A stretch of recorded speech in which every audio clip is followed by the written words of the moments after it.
আসসালামু আলাইকুম। আজ আমি আপনাদের জন্য নিয়ে আসছি রমাদান স্পেশাল ডালের বড়া। ঝামেলাও কম, উপকরণও কম। খুবই মজার একটি রেসিপি। তাহলে চলুন দেখা যাক কিভাবে এই ডালের বড়াটা বানাই। এখানে আমি নিয়েছি ডাল। খেসারির ডাল যেটা হয় সেটা আপনারা চাইলে এখানে বুটের ডালটাও নিতে পারেন। তবে এই ডালের বড়াটা খেসারির ডালেই বেশি মজা হয়। এখানে আমি ডাল নিয়েছি 3 কাপ। রাইস কুকারের সঙ্গে যে কাপটা থাকে ওই কাপটা মেপেই আমি 3 কাপ ডাল নিয়েছি। এবং এখানে আতপ চাউল লাগবে। এখানে আমি 1 কাপ পরিমাণ আতপ চাউল নিয়েছি, ওই কাপেরই। 3 কাপ ডালের সঙ্গে 1 কাপ আতপ চাল। এই ডাল এবং চাল খুব ভালোভাবে ধুয়ে পরিষ্কার পানি দিয়ে ভিজিয়ে রাখবো 1 ঘন্টা। 1 ঘন্টার বেশি লাগে না। চেষ্টা করবেন 1 ঘন্টা ভিজিয়ে রাখার। তাহলেই ডালটা খুব ভালোভাবে নরম হয়ে যাবে। আমি খুব ভালোভাবে চাল এবং ডাল স্বচ্ছ পানি বেরোনো পর্যন্ত ধুয়ে নিয়েছি। এবার ভিজিয়ে রাখবো 1 ঘন্টা। 1 ঘন্টা পর ফিরে আসছি। দেখুন 1 ঘন্টা পর ফিরে এসে ডালটা ভিজে ডাবল হয়ে গেছে। এবার আমি ব্লেন্ডারে ব্লেন্ড করে নিব। আমি ব্লেন্ডারে একটা জগ নিয়ে নিয়েছি। এখানে আমি পরিমাণ মতো ডাল দিয়ে, আপনারা কিন্তু একবারে অনেকক্ষণ ঘোরাবেন না, থেমে থেমে ঘোরাবেন, কয়েক সেকেন্ড ঘোরাবেন। একেবারে মিহি পেস্ট করা যাবে না, তাহলে কিন্তু মুচমুচে হবে না, খেতেও খুব একটা ভালো লাগবে না। এখন আমি ব্লেন্ডার করে নিয়েছি, স্মুথ ভাবে করিনি, আধা ভাঙ্গা করে নিয়েছি। এরকম আপনারা চাইলে পাটায়ও বেটে নিতে পারেন এরকম করে। আর খুব বেশি পানিও দিবেন না। আমি কিরকম পানি দিয়েছি দেখেছেন? অল্প করে, খুব কম। এভাবে করে আমি সবগুলো ব্লেন্ড করে নিয়ে আসছি।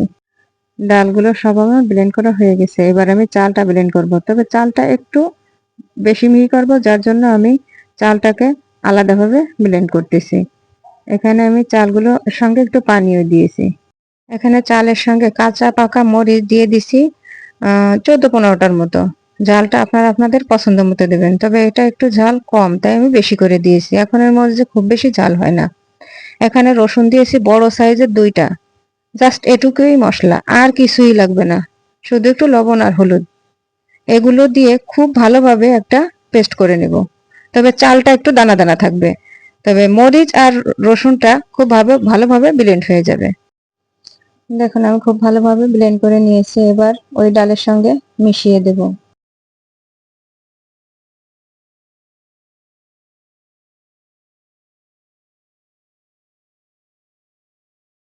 1 চা চামচ হলুদ এবং 2 চা চামচ লবণ দিয়ে খুব ভালোভাবে আমি মিশিয়ে নিয়েছি অফ ক্যামেরায়। তাহলে এবার চলে যাচ্ছি সরাসরি চুলায়। চুলায় একটা প্যান বসিয়ে দিয়ে দিচ্ছি পরিমাণ মতো তেল। এতে কিন্তু ডুবো তেলে ভাজা লাগে না, খুব বেশি তেল লাগে না, তেল টানেও কম। আমার পছন্দ মতো সাইজ করে আমি বানিয়ে নিচ্ছি। আপনারা ছোট বড় করে নিতে পারেন। তাহলে দিয়ে দিচ্ছি যতগুলো প্যানে ধরে ততগুলো।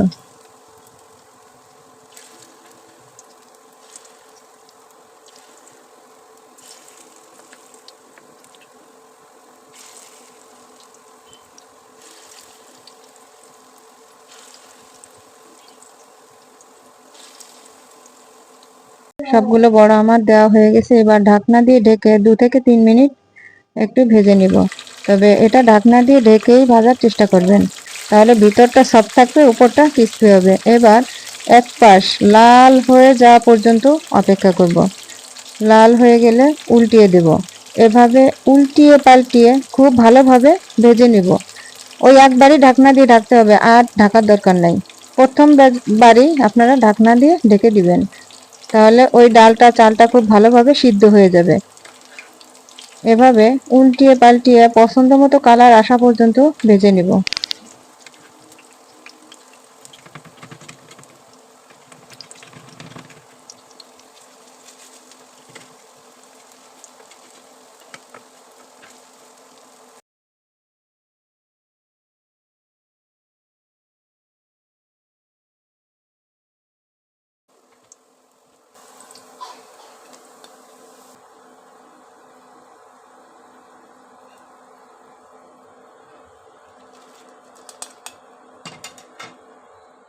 দেখুন সার্ভ করে নিয়েছি, দেখতে কতটা লোভনীয় লাগছে, খেতেও ভীষণ মজার ছিল। আমি তো এডিট করতে যে আবারও মন চাইছিল খেতে। রমজান মাস আসলে এডিট করাটাও অনেকটা কঠিন হয়ে যায়। তো আজ 21টা রোজা চলে যাচ্ছে, দেখতে দেখতে চলে গেল পবিত্র মাহে রমাদান। রহমত মাগফিরাত চলে গেছে, নাজাতেরও একদিন চলে গেল। তো আর খুবই ভালো ছিল রমজান মাস। আজ এ পর্যন্ত, ফিরে আসবো নতুন কোনো রেসিপি নিয়ে। আল্লাহ হাফেজ।